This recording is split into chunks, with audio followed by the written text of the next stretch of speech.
Well, hey there, I'm Joshua Johnson. It's great to be with you on this Valentine's Monday, February 14th. Here's some of what we're talking about tonight. Ukraine's president is downplaying claims that Russia will attack in just a few days. But the Biden administration says it is not taking any chances. U.S. embassy staff are leaving Kyiv over fears of an invasion. A former U.S. ambassador to Ukraine joins us with analysis and perhaps to explain why anyone would announce the date of an invasion. Then, Georgia's Secretary of State is calling for increased security ahead of the midterms. That would include state troopers at polling places. Plus, today marks 4 years since the Parkland school shooting. Some responded with activism, others with advertising. School security is big business in the new PBS documentary, Bulletproof.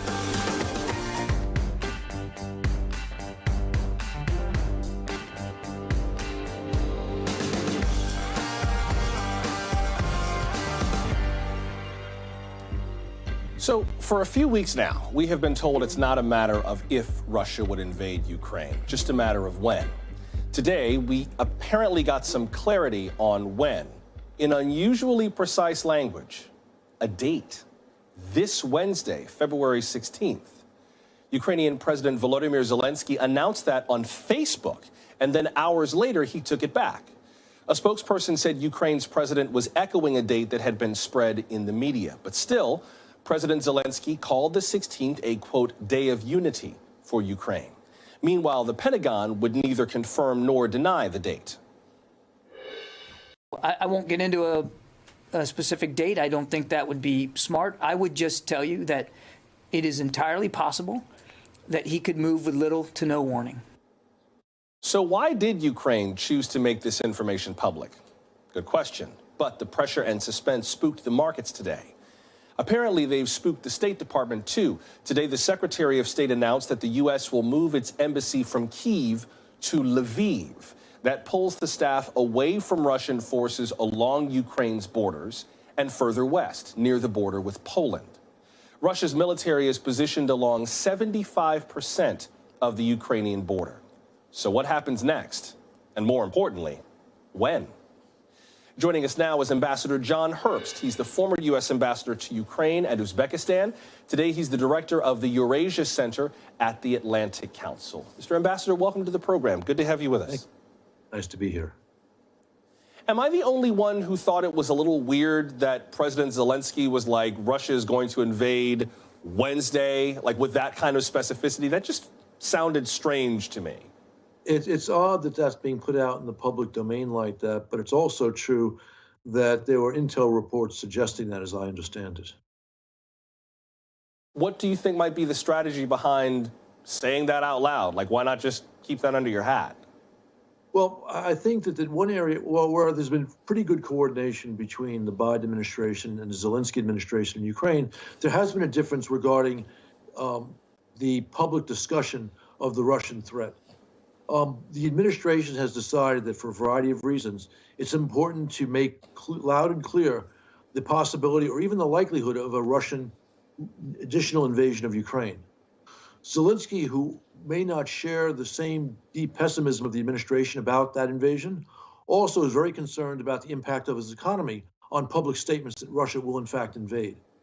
So I think what we saw play out on his Facebook account was a disagreement that had been under the surface between the two presidents and the two countries. What's your read on that, though? I mean, I have no reason to believe that this Wednesday would seem implausible for an invasion. It sounds like, even though it may have been odd to say that out loud, it's not necessarily unthinkable. That's correct. And the administration has been warning literally for months, but especially over the last month or so, that a Russian invasion or a new invasion, a new offensive, is in fact quite possible and even likely. And this has come to a head, if you saw the press conference that Jake Sullivan gave last Friday. And of course, the administration's decision to move our embassy out of Kyiv, which is actually quite normal in such circumstances, reflects that. With regard to Jake Sullivan, he spoke today, briefed senators today, rather, and we also heard from Senators Dick Durbin of Illinois, Democratic Senator Durbin, and Republican Senator Marco Rubio of Florida. Here's part of what they said today. I think it'd be best if we could agree on sanctions. I don't think the hard part's going to be crafting a package of sanctions that we can impose with our allies. I think the challenge long term is, can you sustain them? Ambassador, talk about that. Crafting sanctions, sustaining sanctions. What's the strategy look like there in terms of what would actually be effective in preventing another invasion? The Biden team has put out a three-part response to a Russian new invasion of Ukraine, and it's a pretty good response. One is major sanctions, which will dwarf the current sanctions if Moscow, in fact, sends those troops into Ukraine. The second is sending additional arms to Ukraine to deal with that invasion or potential invasion. And three is moving more NATO forces to the east up against Russia's border to protect them against possible Kremlin provocations in the future, but also to say to Moscow, if you think invading Ukraine will enhance their security, think again. So those three steps together, I think, give Putin reason to be cautious as to what he does next. How influential are sanctions, in your view, compared to any of the other tactics that the rest of the world might take to try to prevent Vladimir Putin from going into Ukraine? I mean, how intense would they have to be in order to prevent an invasion? The current sanctions on Russia for its war in Ukraine's east, the Donbass, cost the Russian economy 1%, even a little bit more than 1% of GDP per year. So they're not insignificant. Biden is threatening something which will be much stronger. So the Russians really do have to worry about that, even though they have around $600 billion in a reserve account. But that account could be wiped out if these sanctions were put in place in the course of a year and a half. So this is truly a concern for Putin.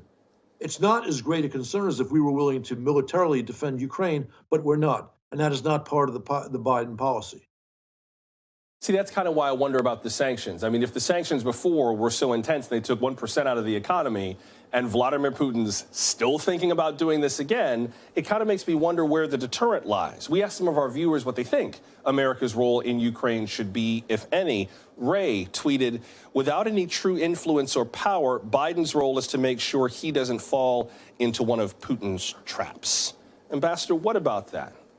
No, I think that's much too pessimistic. The United States remains the world's strongest nation in all respects. If we, in fact, impose these sanctions, the Russian economy will be crippled. And I'm not telling you for sure that this will deter Putin from going in, but I think there's a good chance, again, in concert with the other steps, enhancing NATO's force posture in the east, more arms to Ukraine, to persuade Putin not to go in. He is a risk taker, but a risk taker when he's pretty clear that he's not going to suffer much damage. He knows if he goes in, or he should know, that he will suffer major damage. I wonder what your sense is of, and I've asked versions of this question to different guests, what the necessity is for the role from the Western world. I mean, Ukraine is not a particularly vital trading partner to the U.S. It's not a member of NATO, so there's no NATO contractual obligation to really do much for Ukraine. And I wonder just what the necessity is of the Western world being there with such a strong presence. I mean, Russia has already invaded Ukraine once. If it did it again, what's the real impact on the rest of the Western world? Is it possible that everybody else could have just watched this from a distance and allowed it to happen, especially since no one is talking about sending troops? You think you have to understand that Putin's objective is not simply to subdue Ukraine. His objective is to, in fact, impose a new order in Europe. He made that clear in the draft treaties that he sent to us in December, to us and to NATO.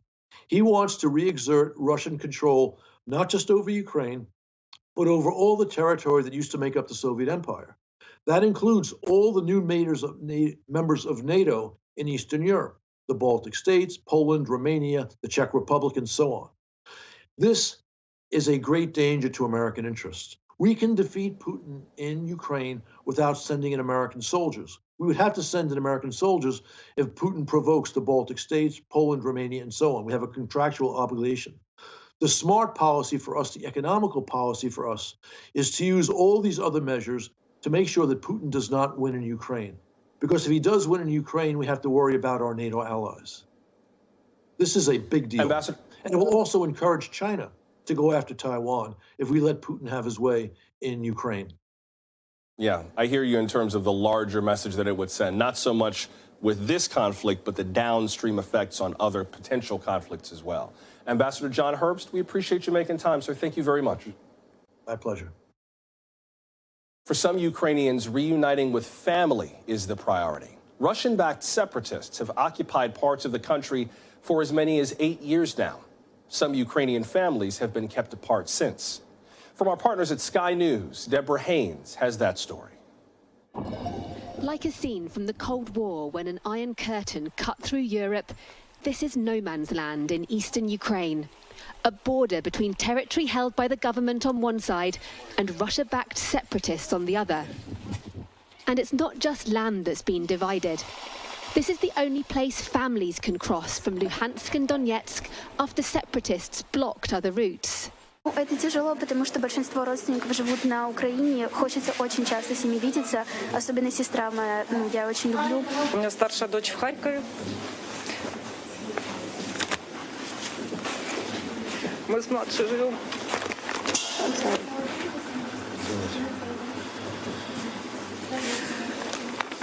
Было бы проще, если бы мы могли пересекать когда угодно. То есть я к ребенку могу поехать к старшей дочери раз в месяц, и это очень тяжело. То есть They make their way back to Luhansk, victims of a diplomatic failure to resolve a conflict between Ukraine and Russia, despite 8 years of trying.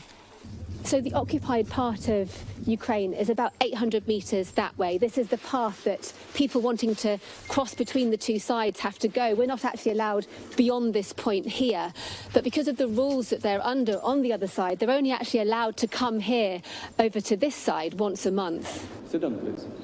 With tensions escalating, France's president, pictured in Moscow last week, had hoped to breathe life into what's known as the Minsk Accords.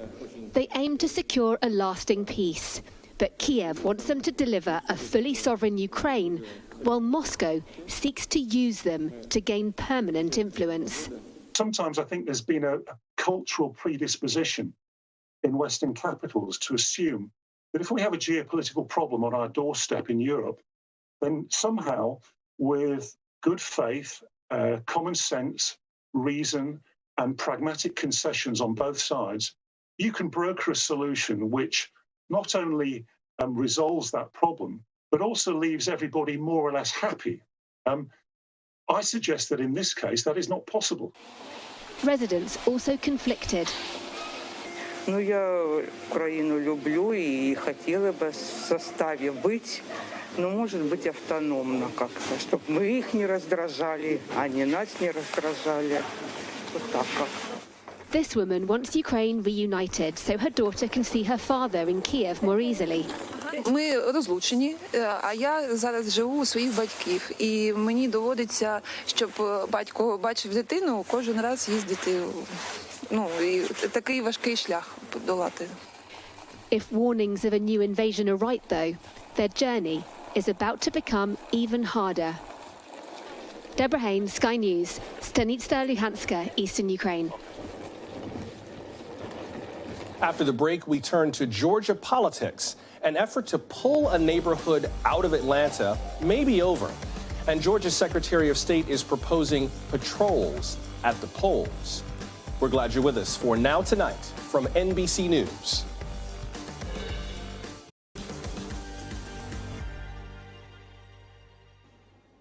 Georgia could feature prominently in this year's midterms. Secretary of State Brad Raffensperger faces a tough re-election campaign himself. In the past, he has defended Georgia's elections as secure, despite former President Trump's claims. Now, the secretary is calling for assigning state troopers to polling places. Georgia has become the center of the election universe. And this year, we're going to have hard-fought campaigns that we're going to be watched all across the country. And every indication is that we're going to have close races. With that environment, it only makes sense to provide additional resources for election security so that everyone can have confidence in the results. Now, Mr. Raffensperger's office says it has not prepared any legislation, nor is it clear how much this would cost. That is just one of Georgia's big election year stories. The other is in Atlanta, with an effort to make one neighborhood its own city. That neighborhood is Buckhead, an affluent district north of downtown. If you've ever been to Atlanta and shopped at Lenox Square Mall, that's Buckhead. A local campaign had been pushing for Buckhead to secede from Atlanta. Now, that would dramatically change the city's demographics. Atlanta is nearly half black and around 40% white. How would removing Buckhead change that? Well, the proposed Buckhead city would be overwhelmingly white. That is why some critics call this effort a severe case of white flight. And Buckhead's median income is much higher than the city overall. So secession would diminish Atlanta's tax base. By one estimate, Buckhead alone accounts for 38% of Atlanta's tax revenue. So will this neighborhood secede from Atlanta? Not anytime soon. Last week, Georgia's Republican House Speaker David Ralston came out against the proposal. So did the Lieutenant Governor Jeff Duncan. And that means supporters of the Buckhead city effort no longer have a political path forward, at least not right now. Let's break all this down with Greg Bluestein, a political reporter for the Atlanta Journal-Constitution and an MSNBC political contributor. Greg, let's start with the announcement from the Secretary of State, Brad Raffensperger. What's his rationale for this? Yeah, well, part of the rationale, this is a warning. There's been lots of threats against election officials, against Brad Raffensperger himself, against his top deputies. So there is a reason to be concerned if you're the state's top elections officials that poll workers and others will come under threats. But the other part is political. He's facing criticism from both Democrats and Republicans. He's looking to sort of stand out against a very tough Trump-backed primary challenger in Congressman Jody Hice. And this is one way he can kind of change the conversation and say, look, I'm calling for more security. Another part that he's also calling for is he wants help from the Georgia Bureau of Investigation to probe allegations of voter fraud. This is something that Speaker David Ralston, Governor Kemp, former Senator David Perdue, they've all endorsed similar ideas. And now this is the first time he's getting on board with that, to have state police essentially be tasked with investigating allegations of voter fraud. This sounds like it's a little bit muddied when we talk about election security. I understand the argument about physical security, right? That there have been threats against poll workers and election officials. We've seen that across the country in the aftermath of the 2020 election.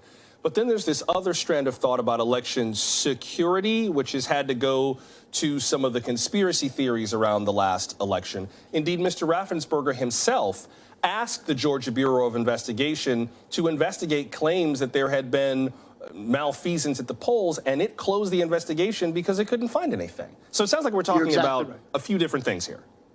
Yeah, you're exactly right. The GBI had found no evidence of any wrongdoing, no reason to investigate further.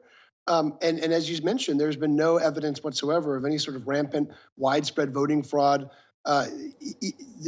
multiple recounts, audits of absentee ballots in one of Georgia's most populous suburbs, both found no reason to be concerned about any sort of widespread voting fraud at all.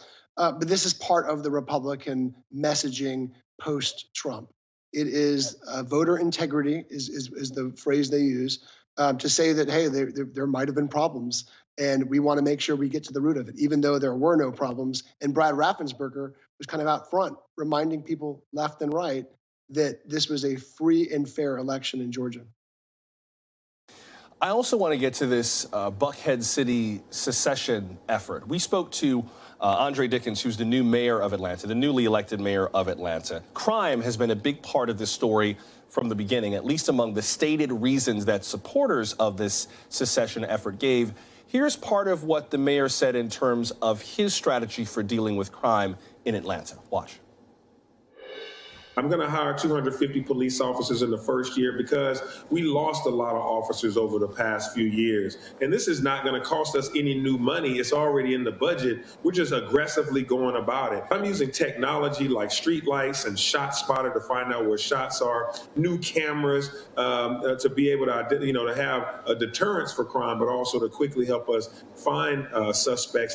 Gang violence is growing in our cities because of the isolation and depression and experiences related to COVID. So we're going to make sure we have gang intervention and gang reduction activities so that we can get these young folks some opportunities to do the right thing. Greg, can we just be clear in terms of what's underneath this secession effort? Like, I can understand concerns about crime, but black folks in Atlanta have concerns about crime too. And the money that comes partly from neighborhoods like Buckhead that filters into the city's crime prevention efforts could be spent, I guess, toward reducing crime citywide as opposed to just tearing away from Atlanta. What is this actually about? Is this about crime? Is this about race? Is this about wealth? Like, what's really going on here? Race, wealth. This is a wealthy, majority white enclave that was trying to break away. And it would set a precedent in Georgia. This would be the first community to de-annex itself, to secede from an existing city in modern Georgia history. So this was something that had a lot of lawmakers, Democrats and Republicans, concerned. But this was also a political issue because you had the key supporters. There were Republicans who didn't live in the area. Former Senator David Perdue, who's running for governor, rural lawmakers, and other conservatives. Every lawmaker who represented the city of Atlanta, all Democrats, each opposed it.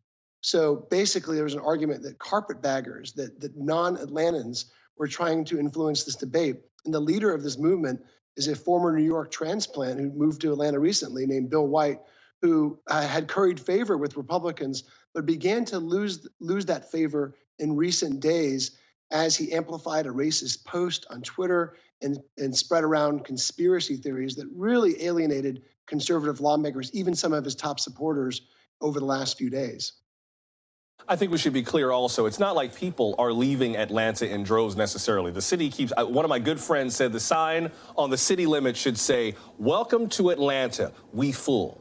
Like, the city is not shrinking, first of all. But with regards to why the effort lost support, what was it that finally made people walk away from this?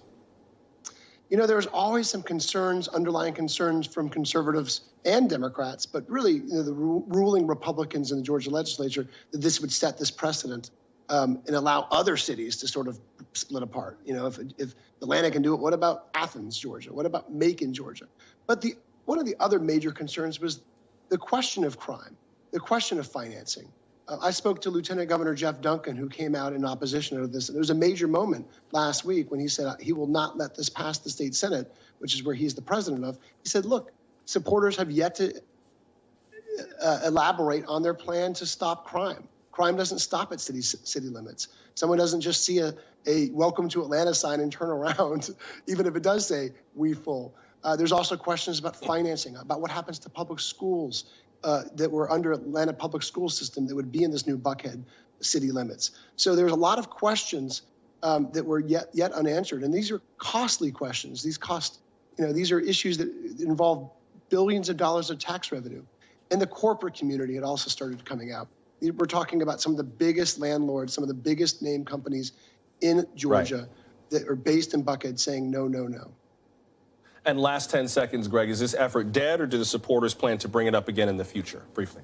It's dead this year, but it's coming back next year if there's still a Republican governor. Gotcha. Greg Bluestein of the Atlanta Journal-Constitution. Greg, thanks very much. Thank you.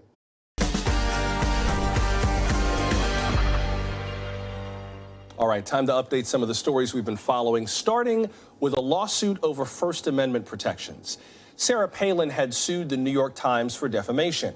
Now the judge says he will dismiss her suit. Judge Jed Rakoff says Mrs. Palin's legal team failed to prove that the Times defamed her.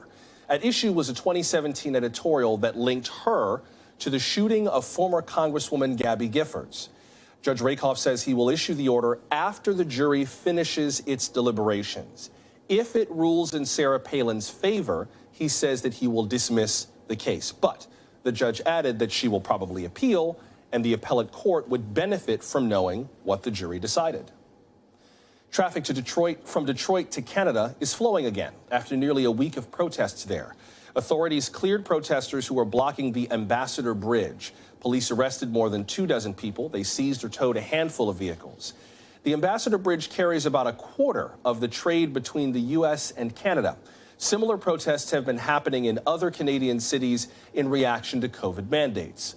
Canadian Prime Minister Justin Trudeau is activating emergency powers to stop these protests. The last Canadian leader to invoke the Emergencies Act was his father, former Prime Minister Pierre Trudeau. That was in response to kidnappings by separatists in Quebec back in 1970. Metal detectors, active shooter drills, and even bulletproof desks are more common in schools today. The industry that sells this gear is the focus of a new documentary. The director of Bulletproof joins us when we come back.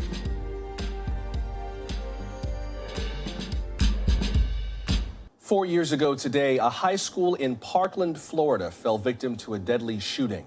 Today, gun control groups called for President Biden to get more done toward keeping students safe. 17 people were killed at Marjorie Stoneman Douglas High School. The shooter, Nicholas Cruz, pleaded guilty in October to murder charges. Tonight, the city of Parkland held a ceremony to remember the victims. The Broward County School Superintendent read their names and led a moment of silence. Earlier today, demonstrators gathered near the White House. Among them was the father of a boy killed in the attack. Manuel Oliver climbed a crane and displayed a banner showing a picture of his son. Police later arrested him.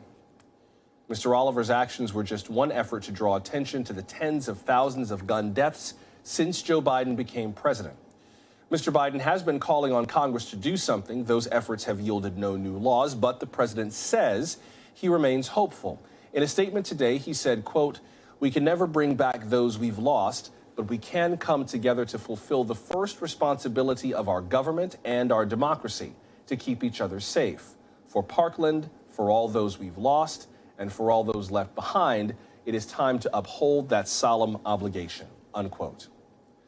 A new documentary takes a look at the various ways schools and teachers are trying to protect children, from mental health to safety drills to firearms training to hoodies that are lined with Kevlar. Some people will say, oh, it's just some kid playing. The problem is we can't take that risk anymore. It feels very scary. Sometimes I don't want to come to school because I think I might not come home the next day. So were you suggesting and perhaps somebody should have been armed and killed somebody? Ready, fire! The building lockdown drill is... Joining us now is Todd Chandler. He is the director of the new film Bulletproof. It premieres tonight on PBS's Independent Lens. Mr. Chandler, welcome. Thanks for having me. I watched the documentary today.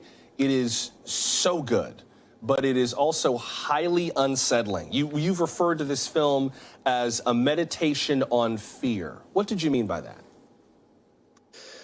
Well, I think, there have been a number of films that have been made about gun violence specifically, about mass shooting specifically. And as a filmmaker and as an educator, I was really interested in this sort of meditation, reflecting on the kind of fear, how fear is playing out in different ways, how we define problems, how we define solutions and think about them in this country. So it was really a creative exploration to try to sort of create something that can expand conversation. You focus on a lot of different kinds of school districts. You look at Texas and Chicago and New York and D.C. You kind of travel all over the country. You look at someone in Silicon Valley who is making those hoodies that are made out of Kevlar or that are lined with Kevlar. And it seems like one of the key functions of the documentary is to paint a picture of the various ways that people are trying to keep kids safe. Like, no one solution has taken root everywhere, and depending on where you are and what your political philosophy is and how much money you have to spend, your school security could look very different. Yeah, I think that's exactly right. And again, it comes back to this question of how do we define problems and solutions? So are we defining the problem as mass shootings, or are we defining the problem as a sort of broader culture of violence?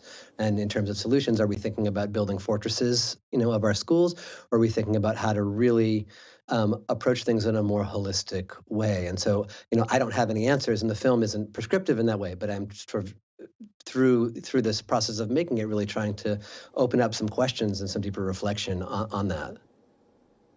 One of the scenes in the documentary takes place at a convention in Las Vegas for basically the trade industry, the companies that sell all this security equipment and training to schools. And they range from, like I said, bulletproof desks to doors that can be closed in an emergency, different kinds of training, technology. What did you make of just the industry that has sprung up around school security?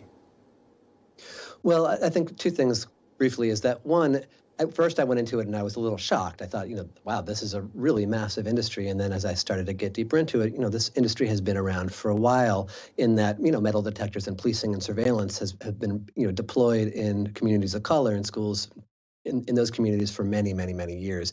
And, as mass shootings have sort of come more into the public discourse, that the sort of industry has expanded, right? And the sort of marketing has expanded. So I was, I saw a lot of products, I saw a lot of things for sale, and I think the sort of idea that we can kind of buy our way out of a culture of violence, to me, was a bit absurd. And so, that sort of sent me down this path of investigating a bit further and sort of seeing how things were playing out in different places, different communities around the country. You have been a teacher since 1999. That was the year of the Columbine shooting in Littleton, Colorado.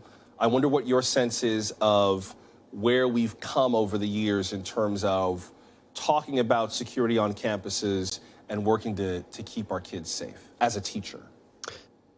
Sure. I mean, as a teacher, like you said, I've been teaching for a while now. I teach right now at Brooklyn College in the film department there. And actually, this film grew out of a conversation with some of my students after they had heard about a mass shooting that had happened back in 2015. And sort of half the class had heard about this, half the class hadn't. Some of the class were afraid that something could happen on our campus in that way, and the other half were like, well, no, this phenomenon really is happening in white suburban communities. And it opened up this conversation about sort of violence in the United States and looking at, both sort of mass shootings and also, police violence, state violence, things like that. And so, like a number of my young people were afraid of police violence. A number of them were afraid, who are maybe perhaps undocumented, were afraid of state violence. There's a lot of sort of questions, and, mass shootings are certainly part of that question, but how we approach the sort of broader set of issues is pretty complex. And that's, again, what sort of launched me on this journey. I was really taken by the array of different kinds of measures that schools take. One of the places where the documentary starts is in the Texas City Independent School District. Texas City is kind of just up the coast from Galveston, basically, southeast of Houston toward the Gulf. And the array of security down to like cameras that could track students' movements and tell you how many students were in this building or that building. And then a little bit later in the documentary, you see like metal detectors being wheeled into a school. I remember as a black kid going to school, the uproar over putting metal detectors in a school, and now to see what this school district is doing with an amazing amount of funding.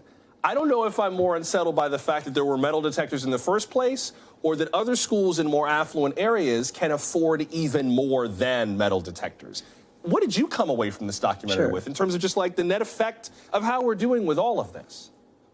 Yeah, and again, I didn't reach a specific conclusion, but what was fascinating to me is how these security measures play out differently in different communities, and even within the same communities, right? Like in Texas City, for example, there had been a mass shooting in Santa Fe, Texas, which is the neighboring town, a few years back, and all these security measures were implemented in Texas City in part as a reaction to that. And I didn't spend a lot of time with students, but a number of those who I talked to felt safer because of these measures, and then another set of students felt criminalized and surveilled and, were afraid. And so seeing how these things play out, I think, was something that was really illuminating for me. Before I let you go, I am going to be haunted by the young woman in East Palo Alto, California, which for those of you who don't know the Bay Area, not the wealthy part, Palo Alto. East Palo Alto is literally on the other side of the highway. That is a very poor, very crime-plagued part of the Bay Area, who started making hoodies that are lined with Kevlar, which is a bulletproof material. And she talked about it like it was a business proposition for her that kind of sprang with her familiarity with poverty and crime. Coming away from making this documentary, is there anyone who's doing it right, for lack of a better word, who's making real progress that should be kind of held up as an example of something innovative and something useful, or are we still all kind of groping for answers before we go? Well, I mean, that's a tough one. I think that there's a lot of interesting work being done, and that, some of that work is harder to capture than others. It's a longer term, project of really thinking about how we do work around both, issues of guns, which I intentionally didn't really get into in this film, and, sort of broader sort of like social, emotional issues, right? And so there, for example, there's a scene in the film where students are being taught mindfulness techniques in Chicago city schools. And I don't necessarily posit those techniques as a solution because I don't think there is a single solution, right? And I think the mindset of trying to buy or find a sort of solution is I understand the impulse, but I think it's somewhat futile. It's a whole matrix of approaches that I think are going to be needed to do this. And I think one of them is really thinking about how we work with young people, how they have more agency in schools, how we can fund schools, how we can pay teachers better, how we can create environments that are more welcoming and inviting to students. The documentary is called Bulletproof. It premieres tonight on Independent Lens. It is so good. Please search the listings for your PBS station or look for it on the PBS Video app. Todd Chandler, I appreciate you making time, sir. Thank you very much. Thanks so much for having me. I appreciate it. A new take on The Fresh Prince of Bel-Air debuted on Super Bowl Sunday. Last week, we met the star of Bel-Air, Jabari Banks. You'll see part 2 of our conversation before we go.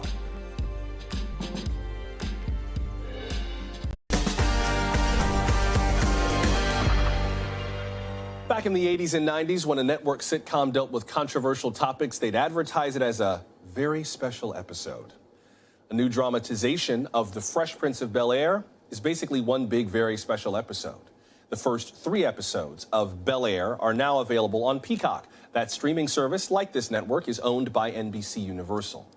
Let's get to part 2 of our conversation with actor Jabari Banks. He stars as Will Smith's character. We talked about his connections with the cast and what he wants fans to take away from the show. One of the things that stood out to me early in the first episode are some of the themes in this story that were always in the sitcom, but never really got discussed because it was NBC in the 90s and kind of the culture wasn't ready for that.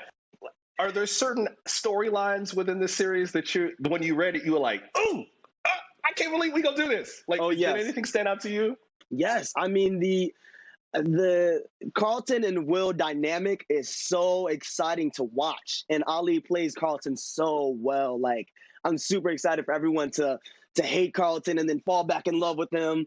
You know what I mean? It's going to be super exciting. So that was one that I was super enthusiastic to get to explore. And Ali has really become, my brother off screen. When I first got to LA, he was like, "Let me take you around," and because I was still looking for a place to live, and he was like, let me show you different neighborhoods and I'll let you fill it out.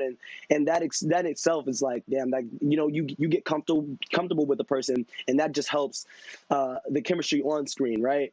And so that dynamic is super exciting, and I'm super excited for everyone to see that again in a different light, but also Will and Uncle Phil's dynamic, right? Like the iconic dynamic between Will Smith and James Avery, and finding that again with Adrian Holmes, man. He is such a vet, and I learn from him literally every day. How do you play Will Smith without hearing Will Smith in your head? Like, even I will do little vocal tics from Fresh Prince that I grew up with. If I'm talking to somebody, I'll be like, you know what I'm saying? You know what I'm saying? You know what I'm saying? Yeah. It's so ingrained. It's almost like, Will Smith, get out of my head. Right. How do you play such an iconic character as Jabari and not have Will Smith kind of sneak in unexpectedly? Oh, it happens. It happens for sure. And I have to remind myself, I'm like, okay, I just have to be myself. You know what I mean? Being yourself is really key part of playing this role and to taking this role on, because that's what Will was doing. You know what I mean? Like, he wasn't up there trying to be anybody else but him. You know what I'm saying? And so to have the permission to do that as well is really how I'm approaching this role. You were in tears, your character, in the middle of episode 1. Mm-hmm. Like, this show gets really emotionally intense right now. Mm-hmm. How do you walk that line in terms of trying to keep the show funny, but also keep it real to the themes that it's trying to address now, especially because they can be really personal?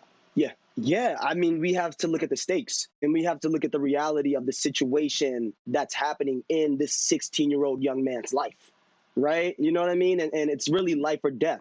At that 16-year-old age, everything is, you know what I mean? And so it's only right that when, he gets caught and he was trying to fix the situation because his friend calls him and he says, "Hey, I'm scared." You know what I mean? I'm scared for my life. It's like, I have to get back there and I have to fix the wrongs that I did. And so the fact that he has to stay in Bel Air and give it a chance, and he has to think about him and his life and what more that he wants for himself. Those stakes are high. Those stakes are truly, truly high. And so I just try to live in the reality of the situations that are going on in this 16-year-old young man's life. And, there are moments of levity. And that's going to be exciting for when everyone watches that. They're going to see that and they're going to be like, okay, whew, we can breathe for a little bit. But, the reality of the situation is tough. I wonder what you want people to come away from the new series talking about with other people when they watch it. I feel like I need like 20 people to watch every episode with just so we can talk when it's over. What do you want the conversation to be after each episode? I really want people to have watch parties. You know what I mean? Like really get together every week. What I really hope that this show brings is just conversation. You know what I mean? Because I think as a community, as a nation, that's what we need, is just to start having these conversations and to start opening up these doors to, conversations that we haven't had in a long time, and to see different perspectives when it comes to, the N-word situation. What does that look like? You know what I mean? And how is Twitter going to react to that? And what conversation is that going to start? And by having these conversations, that's how we grow as humans, and that's how we grow as a community. And that was episode 1. And that's episode 1. I was like, what? And that's episode 1. You can't do this to me in the first episode? Come on, man. What? And we just keep getting deeper from there. And so I really hope that people walk away with a sense of pride and a sense of community and joy, and seeing Black opulence and Black excellence on screen in front of them in a brand new light. And, to give little boys who look like me, and little girls who look like Hillary, and little boys who look like Ali, and little girls who look like Simone, a chance to say, hey, this is me on screen in front of me, and I'm watching myself, and I understand these people and the shoes and the way that we talk and our lingo and the fashion. And I hope that it's just, people are really going to resonate with the show. And that's all I can hope for. That was Bel Air star Jabari Banks. The first 3 episodes are available on Peacock. And again, fair warning to parents, the series is not a sitcom, and it is rated TVMA. Thank you for making time for us. We will keep an eye out for developments in Ukraine. In the meantime, send us your questions about this conflict. And we still want to know what role you think America should be playing, if any. So send us your questions and thoughts. We are at NBC Now Tonight on Twitter, TikTok, Facebook, and Instagram. You can also leave us a voicemail, 888-575-2NBC, or email us nowtonight@nbcnews.com. So until we meet again, I'm Joshua Johnson. Thanks for making time for us, and we'll see you tomorrow. Good night.